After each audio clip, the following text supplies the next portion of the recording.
So the ARP packet is responsible for mapping the IP address to the physical.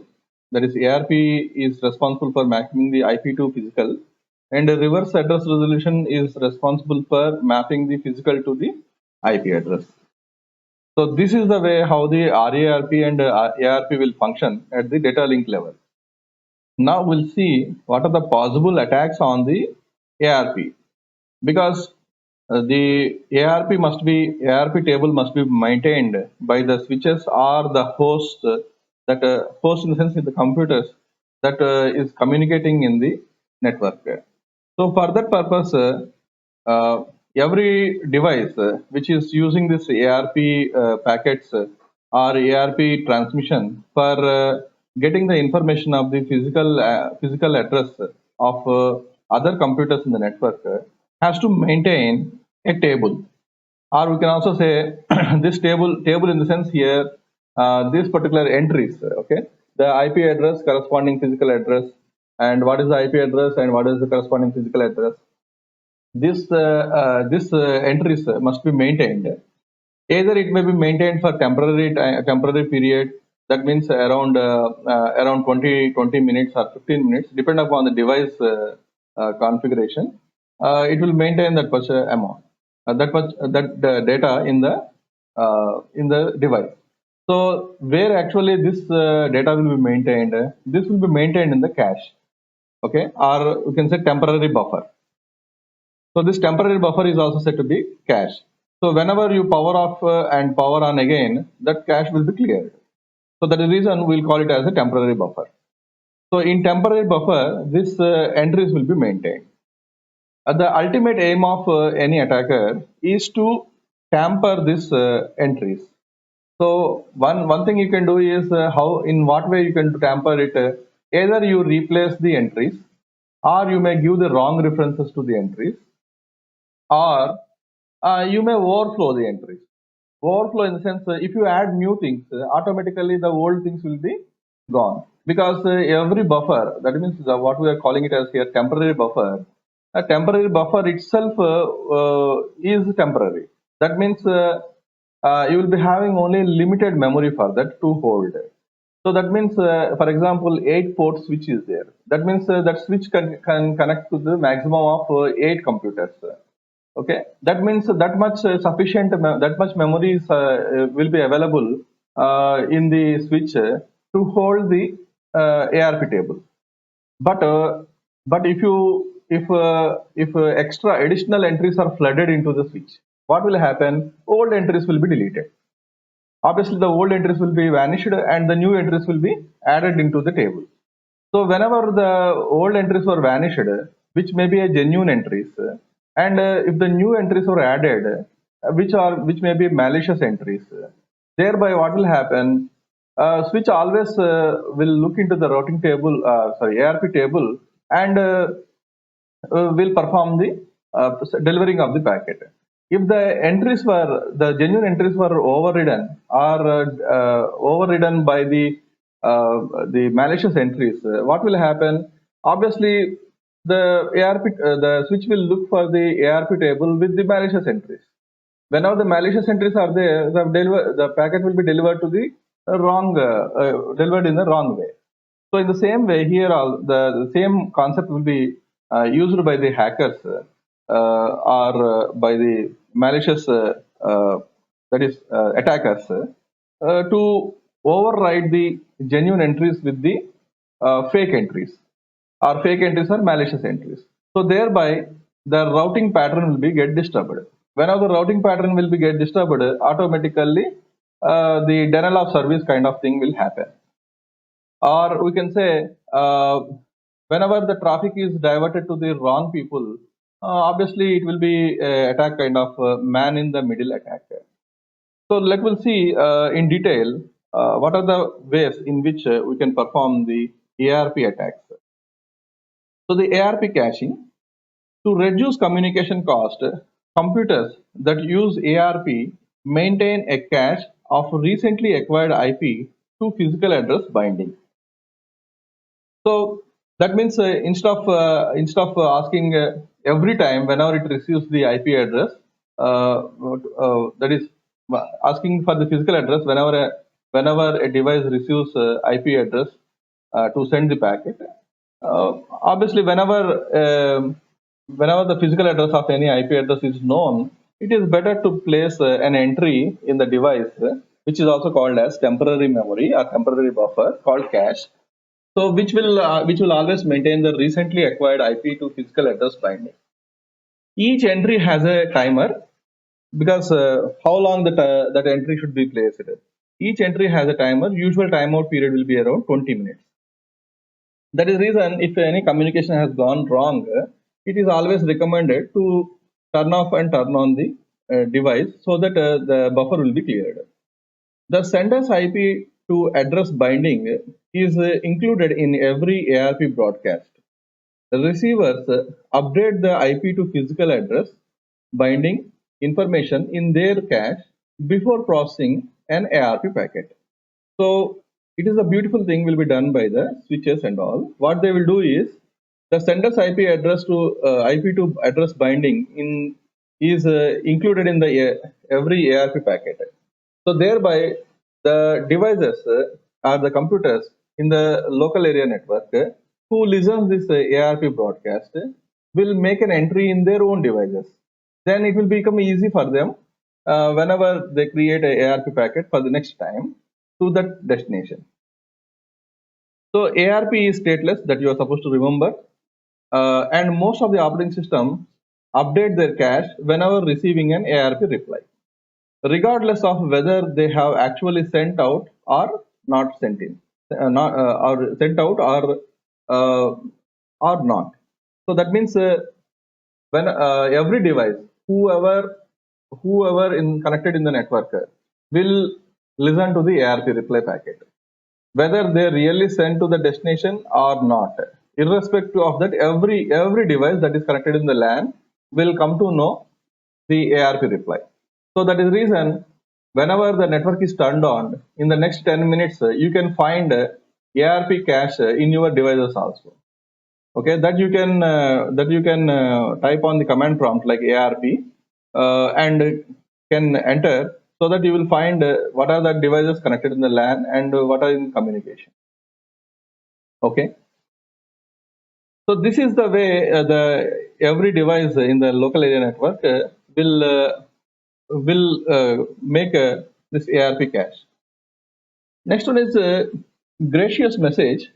Gracious message in the sense it is a type of message where source IP and destination IP is same. So source IP is equal to destination IP and operation code is equal to 2, which is called reply. So this operation code is the pattern that you are supposed to use in the ARP packet to mention whether it is a request or reply message.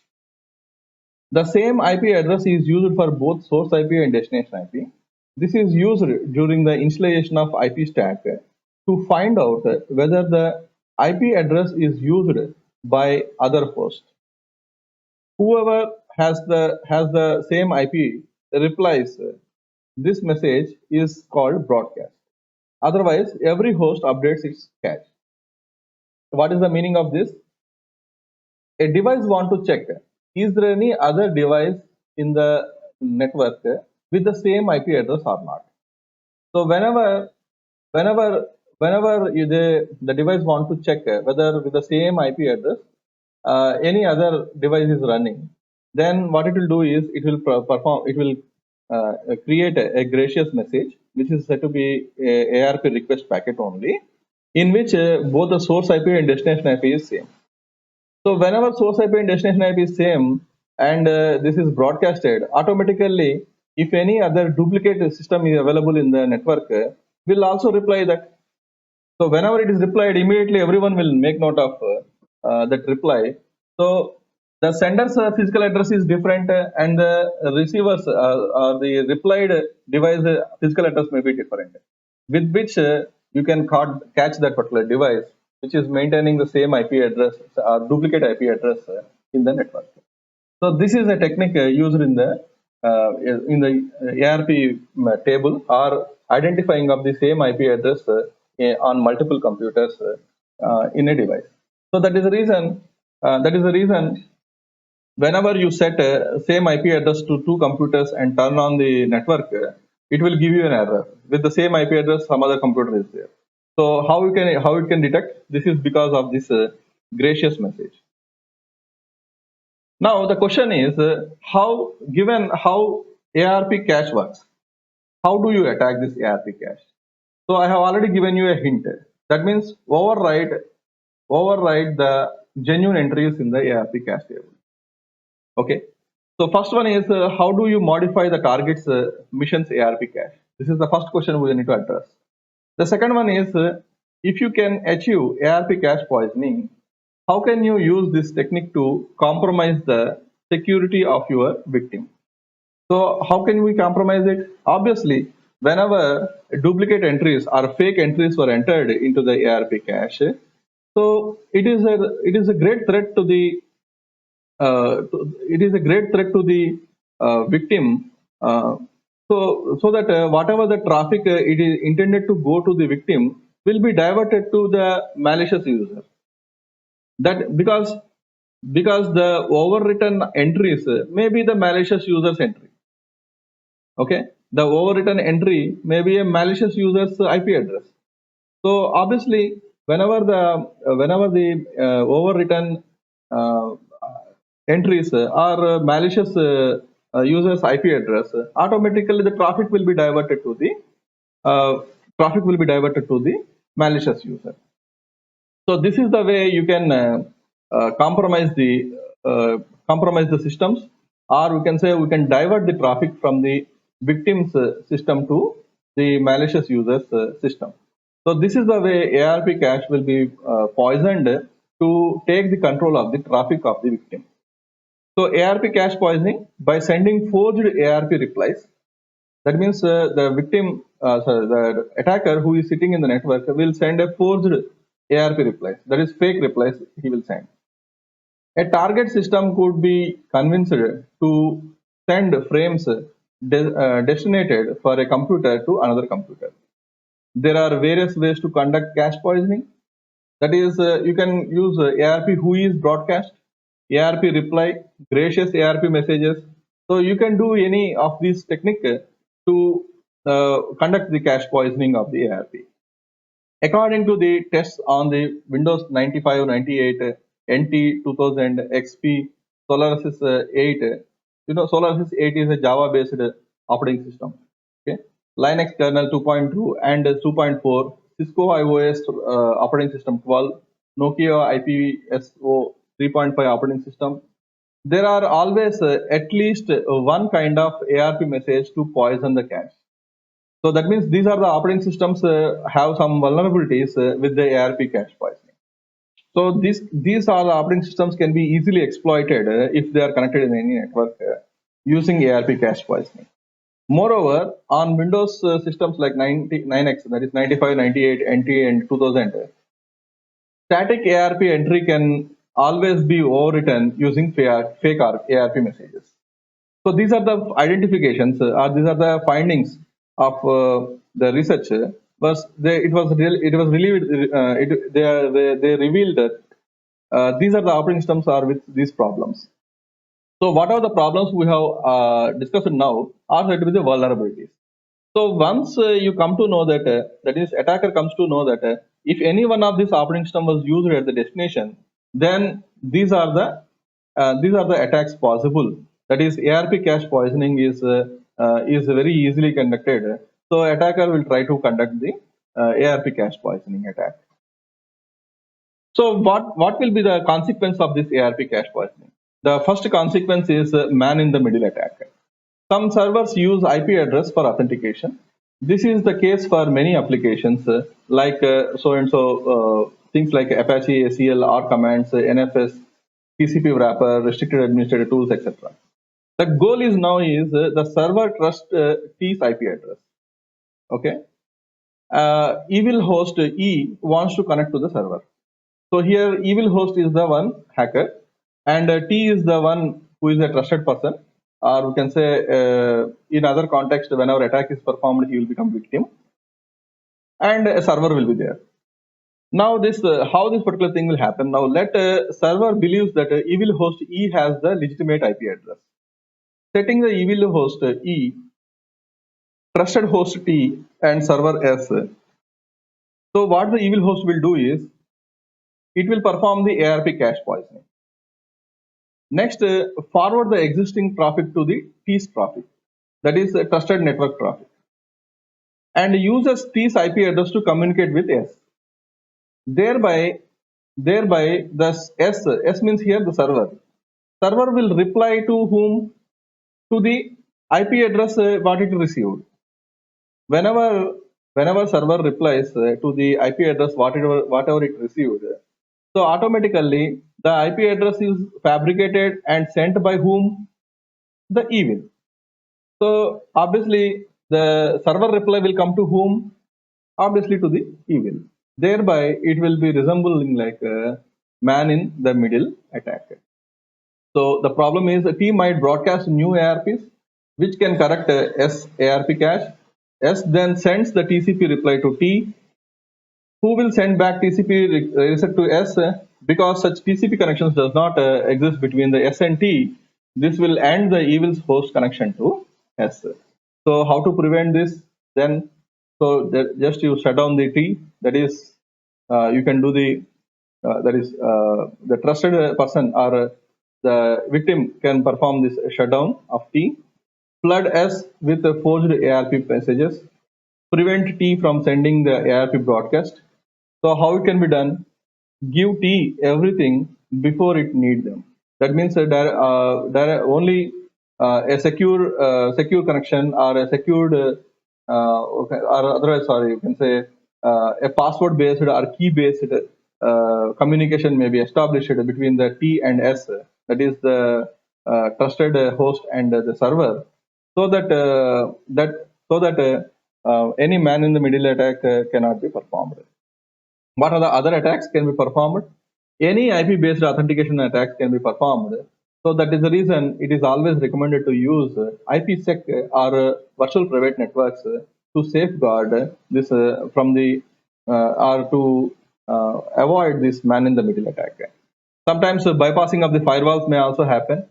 Many firewalls only allow outgoing traffic from the few identified computers, but they won't focus on the incoming sometimes. Anyhow, incoming will be done, but majorly they will only focus on the outgoing traffic. So the evil host can bypass this rule and can perform the cache poisoning. So what are the countermeasures? As I just now told you, always keep on watch on the ARP and how to protect against this particular ARP cache poisoning. Use intrusion detection tools. So that is the reason we are studying this subject. How to identify these fake ARP packets and how to avoid. How to write the rules and how to write the policies in firewalls so that this ARP cache poisoning can be avoided.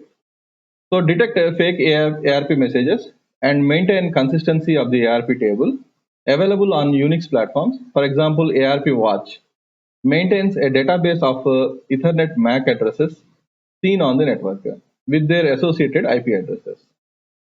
Alert the system administrator via email if any changes has happened. This you can write with the help of intrusion detection system. Rules will be written with the help of intrusion detection system. Use strong authentication rather than the source IP address. Virtual private network protocols such as SSH, Secure Socket Layer, Secure Socket Host, IPsec can greatly improve the security by achieving the authentication, integrity, and confidentiality. So these are the two ways. Either you use intrusion detection tools or either you may use the IPsec or virtual private network to counter this ARP cache poisoning. So both the things we'll see in this course in the later lectures. So for this, the prime requirement is you should know the ARP packet format and how to identify this ARP packet format in the traces. Traces in the sense here the using the sniffing tools, whatever the trace, whatever the network capture you will make it or packet capture you will make it. In this, you need to identify the fields, and based upon those fields, you are supposed to write the rules so that the IDS will keep on watching the traffic which is coming into the network, and if that rules were not if the rules are violated, immediately either it may send an email address or send or raise an alarm, so that the system administrators will become alert and will find some attack is going to happen on the ARP. So this is what the ARP cache poisoning, and with which you can perform the man in the middle attack. So with this we come to know that what is meant by ARP. That is, it is used especially for the converting the or maintaining the physical address of an IP address, that is IP to physical. Where in case of reverse address resolution protocol is from the physical to the IP mapping. And since to not to waste time, every device, whenever this ARP reply was listened, then they will maintain this ARP table, which is also called ARP cache. And the intention of the attacker is to poison that cache. Poisoning of the cache means either overwriting of the cache with the malicious entries or fake entries, so that the traffic will be diverted to the attacker's machine from the victim's machine. This is what the ultimate aim, and this attack is also called as man in the middle attack by performing the ARP cache poisoning. So this is what the summary of the lecture that what we have seen so far, and I will give you a link in this video or lecture, so you can go through this video and you can come to know that how the man in the middle attack can be performed using this ARP cache poisoning. This we have this particular video has made with the Kali Linux as the attacking machine, and Windows 10, Windows 7, and Windows XP as the communicating devices. So you may go through that and can come to know how the ARP cache poisoning will work, and this man in the middle attack can be performed.